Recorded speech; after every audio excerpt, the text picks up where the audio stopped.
It's almost like a rhythm. You get up in the morning and this landscape that was so alive the night before is just vacant and empty. And then there's the mystery pulling you forward of where are they, where could they be?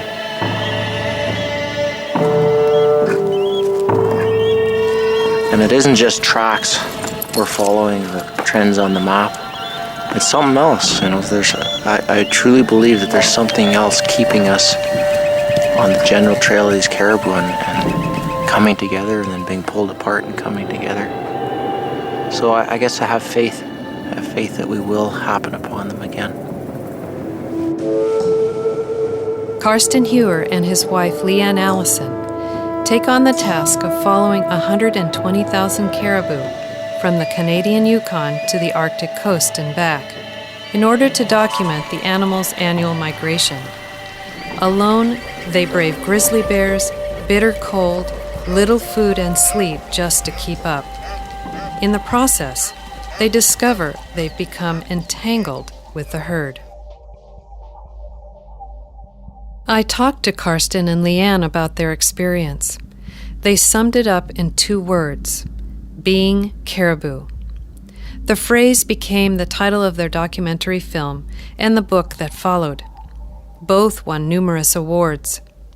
It describes well the deep attachment they developed with the animals during their 5-month-long trek. It describes also an amazing insight into what it means to be human. This is Annette Goggio.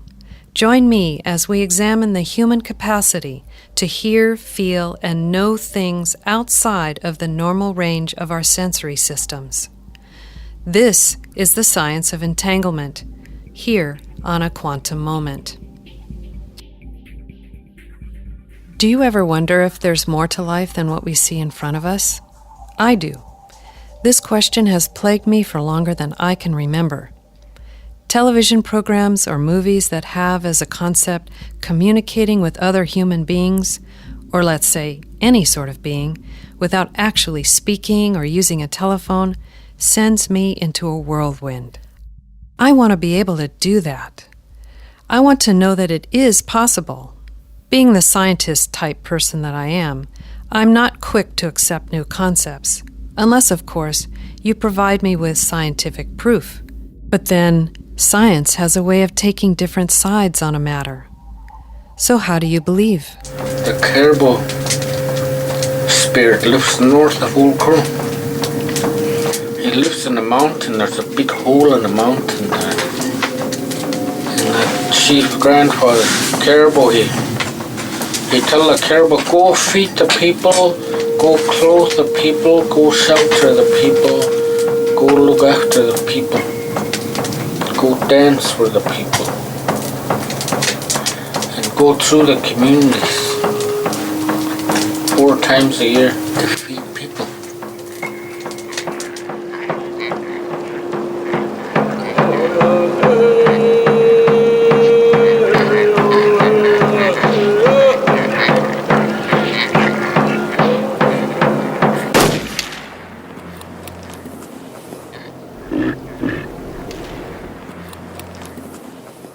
I think it's part what you learn from research and part what you know to be true. Deep down, inside, we know things that seem impossible. And when we see it on TV or in the movies, it registers within us. We experience these things ourselves, albeit on a smaller scale. Moments of impossibility. If we're lucky, we get to experience something extraordinary in our lifetimes. Like Karsten and Leanne. This program is about how Karsten and Leanne learned to talk to the caribou, and the caribou talked to them. This is their story. On today's episode of A Quantum Moment.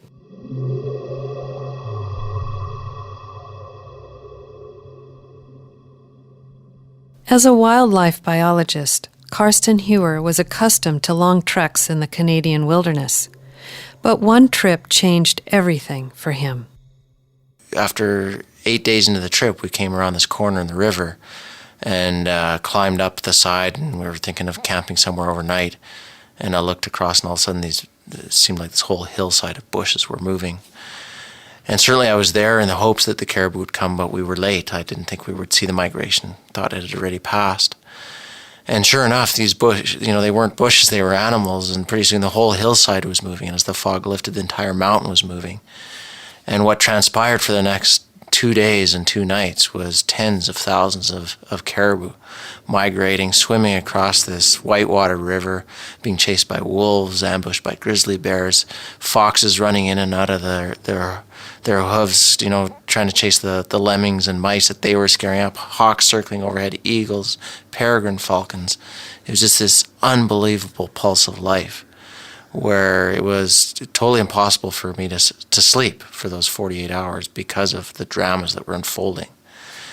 And when that wave of animals finally did sort of peter out and the last few hundred animals passed and disappeared over the ridge, in my heart there just was, like, aside from all the logistics and the probability or the reality of actually doing it, in my heart there was this huge desire to just drop everything and follow them.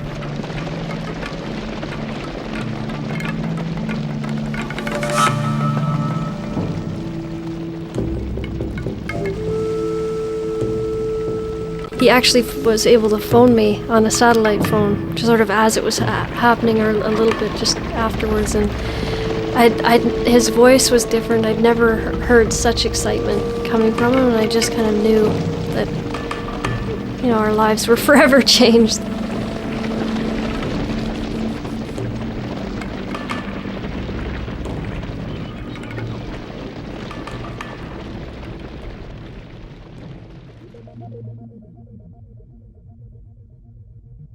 But I knew if we were going to take on something so big that I wanted to be able to document it and make a film. So I ended up going to a film school, learning how to make a documentary, this little boot camp, 1-week film school. And then the following summer I got a chance to go to the Arctic National Wildlife Refuge, and I saw the herd as well. Nothing quite as dramatic as Carsten, but there is something about them. It's like there's sparkles coming off their antlers as they come across the tundra. They just light it up. And so I was intrigued enough to think, okay, let's give it a try. Carsten and Leanne make their preparations and arrive in Old Crow without a clue as to where to start, or even if it is the right time to start. It was a few days. It was about 5 days, I think, and I guess what you have to understand about this trip is that, and I don't think we fully understood it before we left, was just all the uncertainty involved in it, and I think that really pushed us psychologically and ultimately, although it was painful and almost like this ripping sensation, because we wanted to have certainty, and I think a lot of us try to do that throughout our lives. But this was really a trip where we couldn't have that, unlike past trips we'd done where you look at a map and you say, okay, we're going to get, 20 miles the first day and camp by this lake, and go, 15 miles the next day and camp by this ridge, and set food caches out ahead of time if it's too long that you can't carry everything on your back.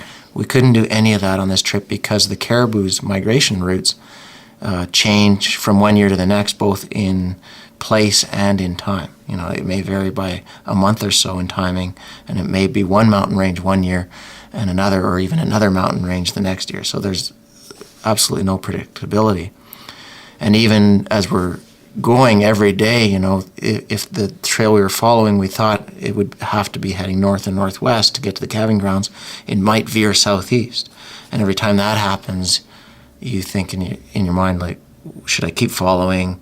So you have to sort of let go of this mentality of being goal-oriented and objective-oriented and having a plan, to being very open. And I think that in those initial days and weeks, even more than sort of the physical pain of having these tremendously heavy packs and being in very soft snow and struggling with, bitterly cold weather, minus 35 degrees Celsius at night, it was just this mental anguish of not knowing what was going to happen, and that we were essentially sort of flinging ourselves at the compassion of the world and the compassion of this caribou herd, hoping that everything would work out. And I think it was that leap of faith and that sort of gradual acceptance of that leap of faith that really led to some interesting places as the trip wore on. But thankfully, we ended up running into this one man, Randall Tetlici, who I think when we told him what we were trying to do, I think he really understood, and he decided he was going to help us. And so he took us out on a hunting trip to where he'd last seen the caribou, and we did find them again, and he actually hunted. That's a scene in the film. And he gets enough meat for his family for the whole summer and fall.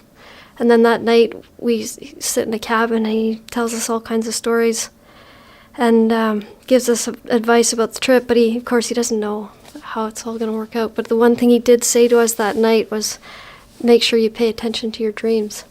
And that night, I had this incredible dream that the Porcupine River was broken up and flowing, that there was water flowing even though it was April and it was frozen. And Randall just said, that's your sign, you better get going.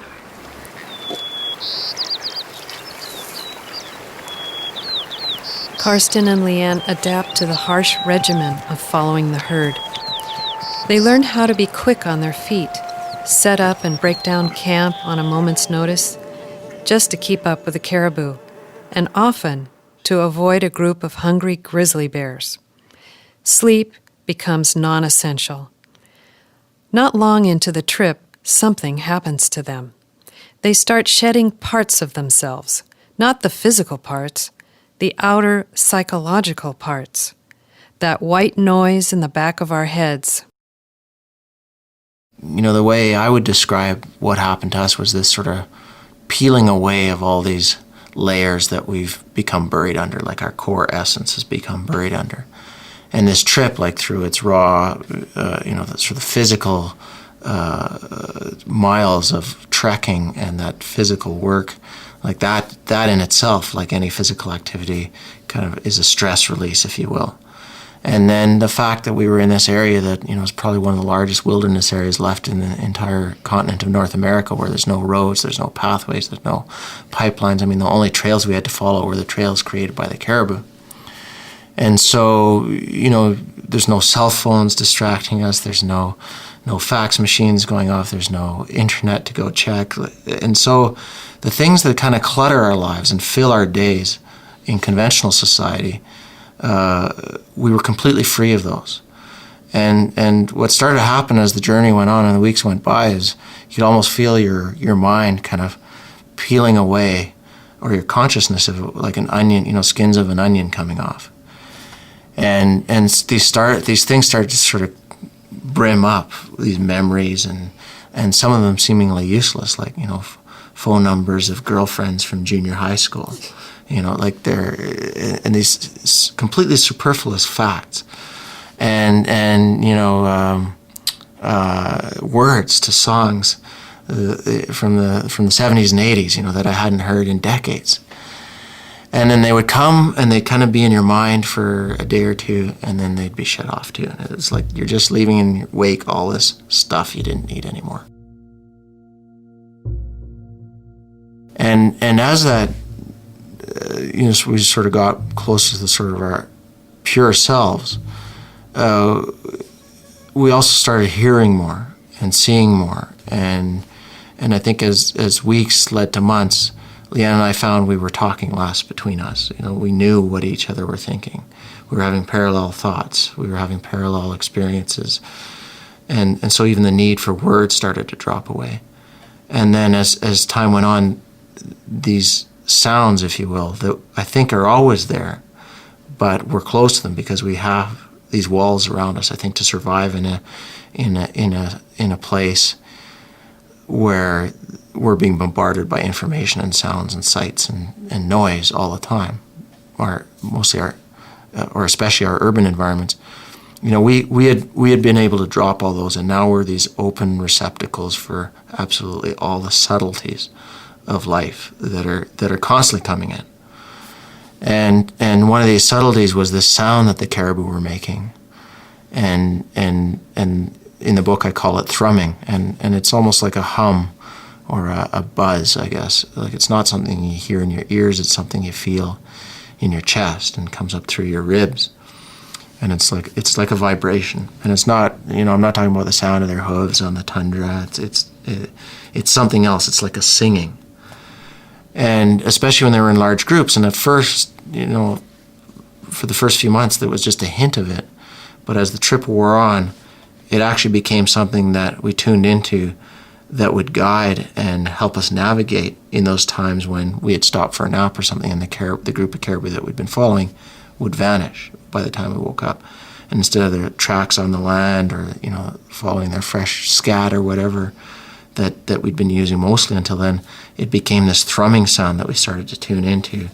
And those sorts of things were the thrumming and the dreaming. Maybe Leanne can talk a little bit about that started to guide us more and more as the trip went on.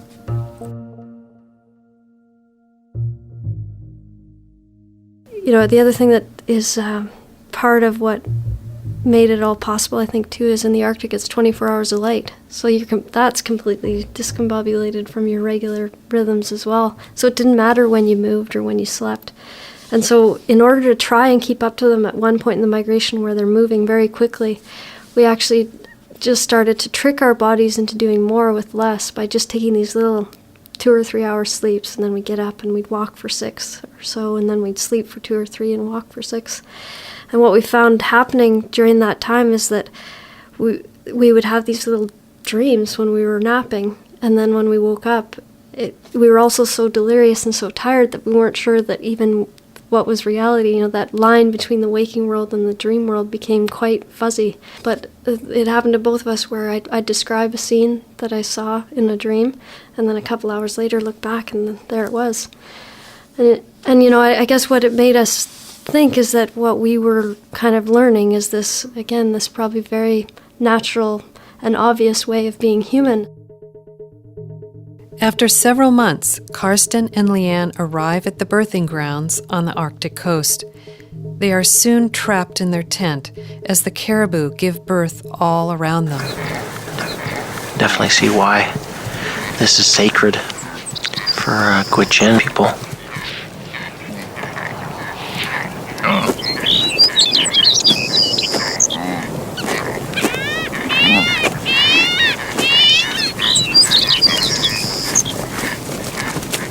This is Karsten going to get some water. We're desperate.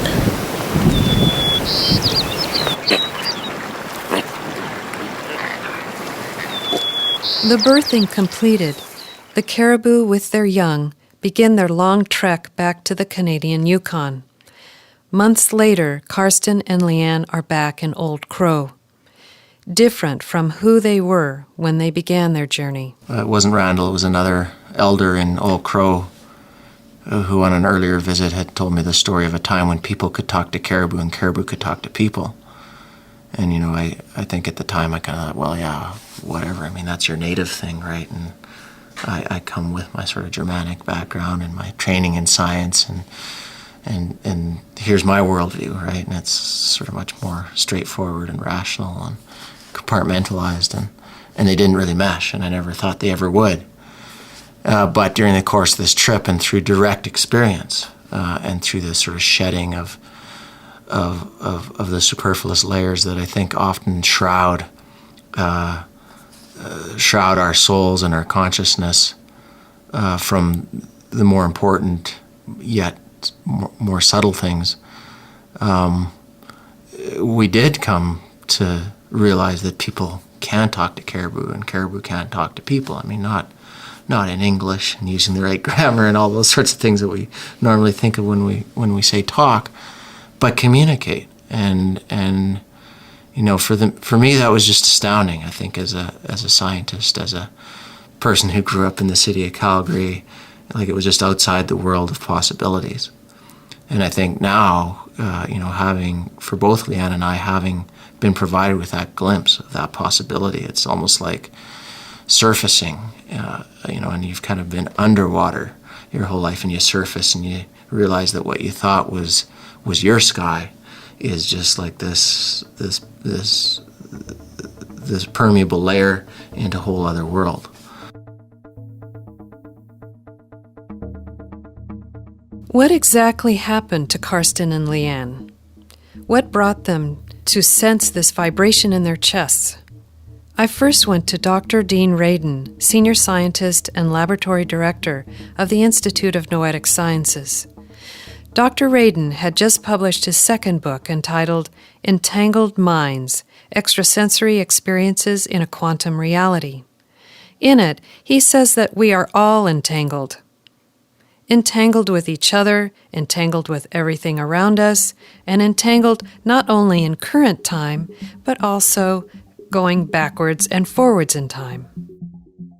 According to Dr. Radin, physicists speculate that entanglement extends to everything in the universe because, as far as we know, all energy and all matter emerged out of a single primordial Big Bang. Therefore, everything came out of the chute already entangled. The primary mystery in virtually all of the psychic phenomena is how did the information get from there to here? We can simply adopt a classical neuroscience understanding of what's going on in the brain once information is received by the brain and processed by the brain.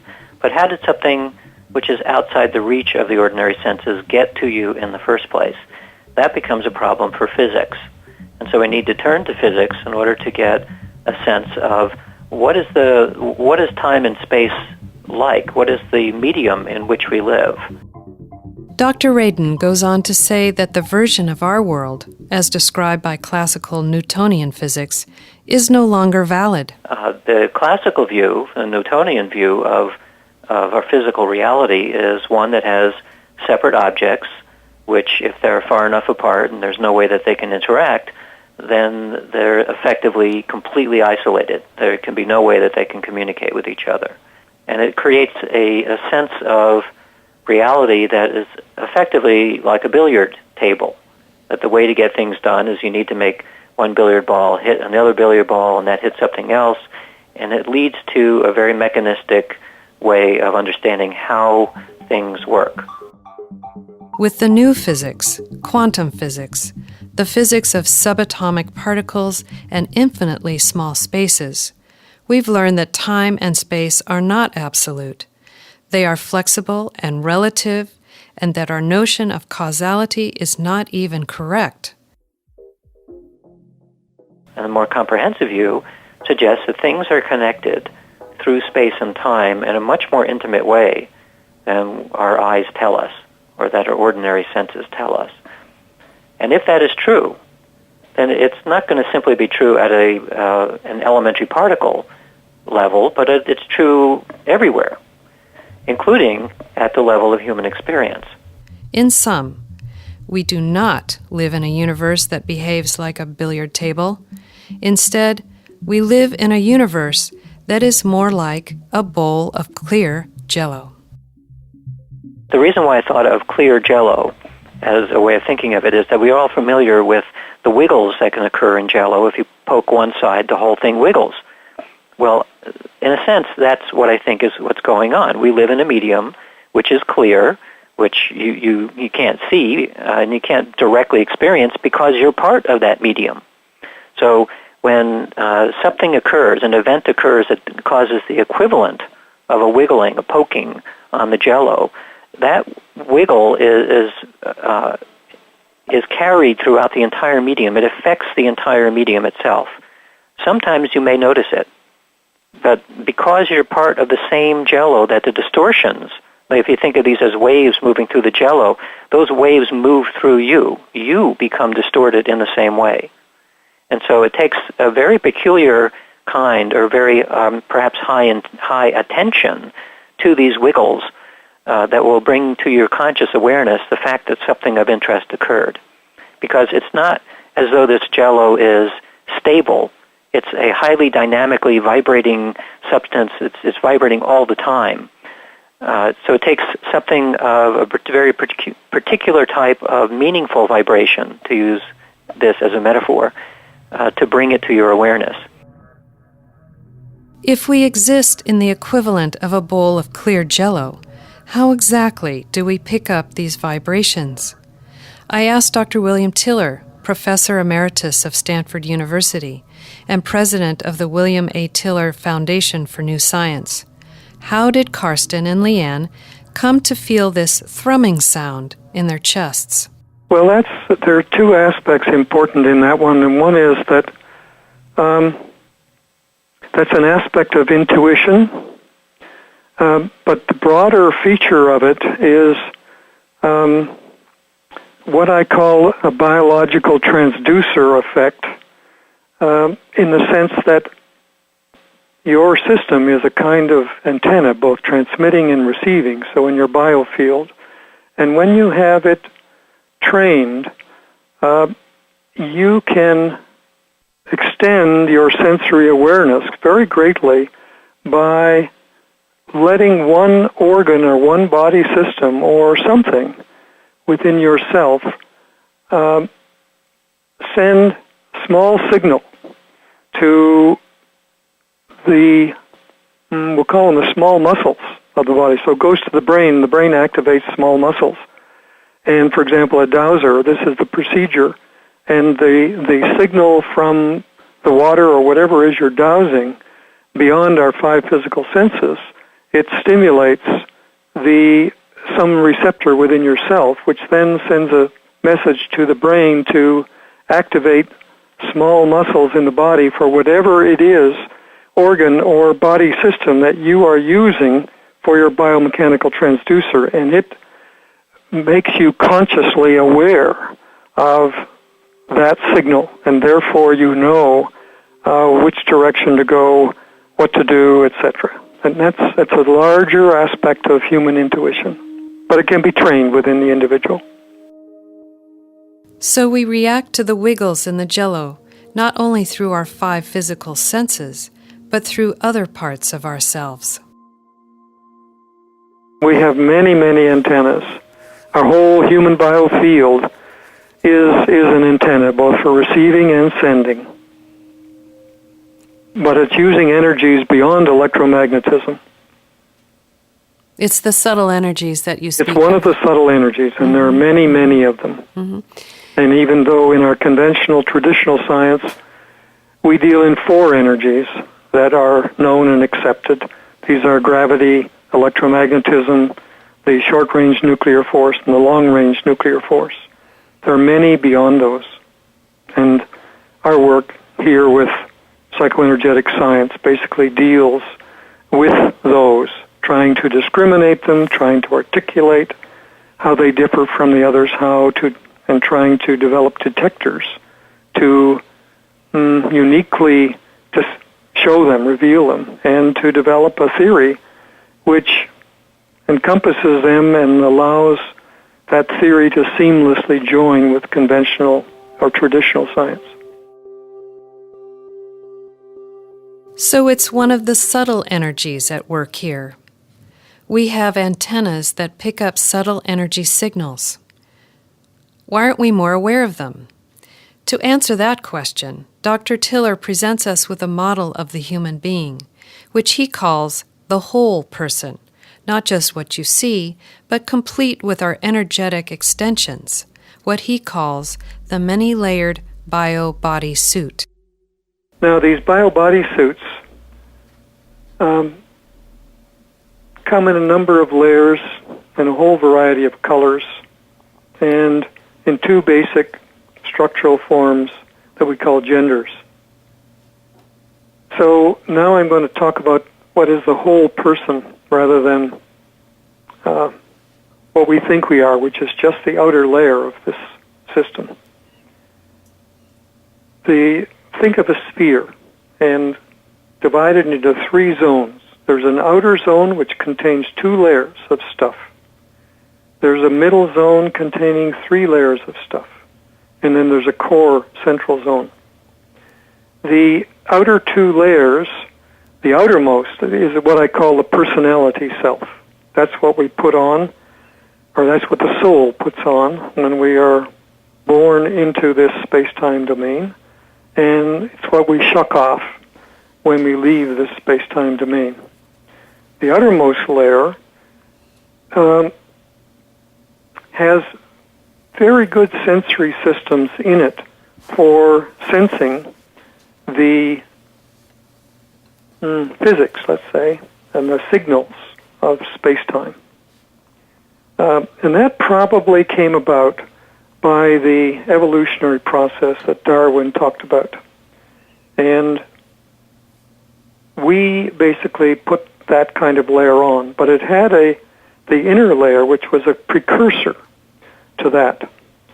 And that layer is what I've been studying a lot in the last 10 years, and we'll talk about it later. But it has sensors in it which interact with the soul self, which is this middle zone.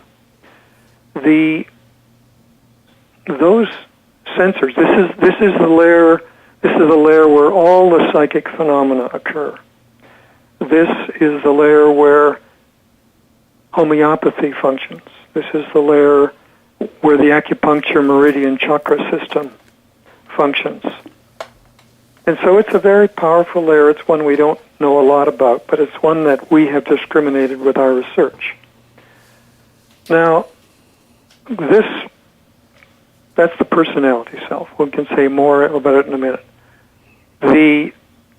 This mid-layer zone is the soul self, and that's what's really evolving here. It's made of 3 layers. The outermost layer is the emotion domain.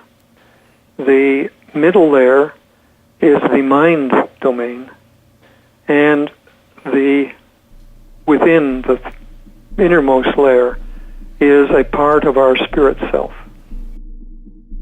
The core self is what I call the God self, the high spirit self, the source self, whatever words you want to use.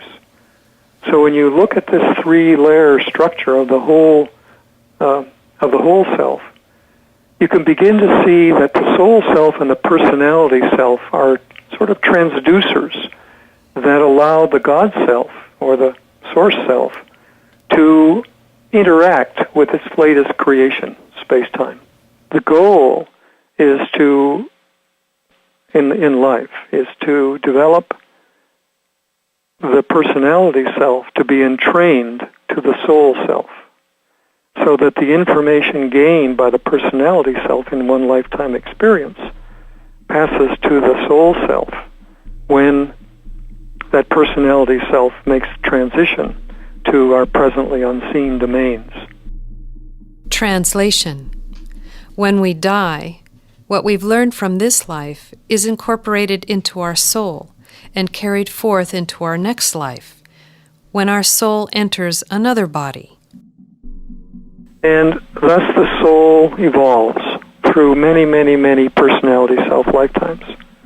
And when it has completed its journey of having developed the capabilities of truly being a co-creator with the source, then it graduates to be part of the source. That's my view of the whole person and the bio-body suit metaphor. What was going on with Karsten and Leanne relative to this concept of the bio-body suit that made them more consciously aware of the animals, such that they could sense the animals' presence, even when they were miles apart? To me, consciousness is a byproduct of spirit entering dense matter. And spirit needs to attach to something, and it attaches to infrastructure. And in our living experience, we go through life with various processes and we develop infrastructure, whether they're in the outermost layer of the personality self, the physical aspects of sports, dancing, etc. The emotional, we have relationships, and so we develop the emotional part of self. We do things in the classroom, which develops the mental part of self, the mind. We seek within the spiritual aspects. Some of this comes from theological involvement with churches and so on. These all build infrastructure within this bio-body suit. And that infrastructure is such that the more you build, the more of the high spirit self can come in to the soul self and the rest of the self. And as the spirit enters, you become more conscious. You become aware of possibilities that never did occur to you before. You get to the place where you begin to see others as yourself. You begin to see that if you help others, you help yourself. You begin to see that you're part of the all. And that includes the animal kingdom. So we go back to the caribou there. Maybe you don't have to go and trek 5 months with an Arctic caribou herd to feel and realize and live this way. I think for us that needed to happen to show us. And I'm glad it happened because, the natural world is so important to us, and it's the baseline and it's the foundation of everything. But maybe there are ways where we can stay engaged in sort of modern life and stay engaged in this much more subtle yet much richer other way of being human, of being caribou, of being alive.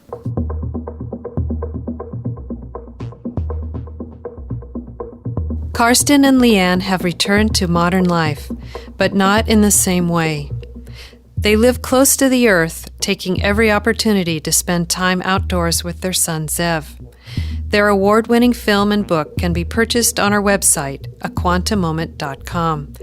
Also available are books by our guests, Dr. Dean Radin of the Institute of Noetic Sciences and Dr. William Tiller of the Tiller Foundation for New Science. Special thanks to the National Film Board of Canada for use of their film, Being Caribou. Our producer is Robert Hughes. We'd love to hear from you. Email us at feedback@aquantamoment.com. Next time, is transcendental meditation protecting the United States from another terrorist attack? Until then, this is Annette Goggio. I wish you a quantum moment.